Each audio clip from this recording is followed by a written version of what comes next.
Avui us porto Les noies, un llibre de la Emma Cline, publicat per Anagrama.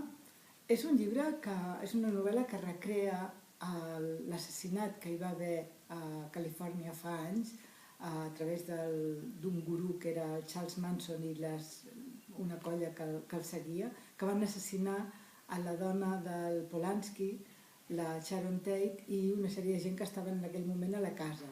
Recordem que la Sharon Tate estava embarassada i va ser una cosa, un esdeveniment que va colpir molt a tothom. El llibre explica els temps previs a l'esdeveniment, fins a l'esdeveniment, però des d'una òptica que és novedosa, que és curiosa, que no podíem imaginar.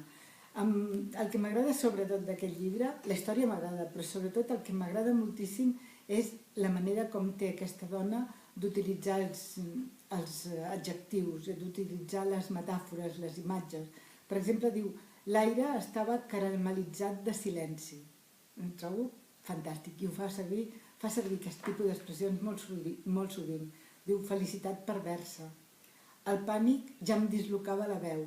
M'encanta com escriu.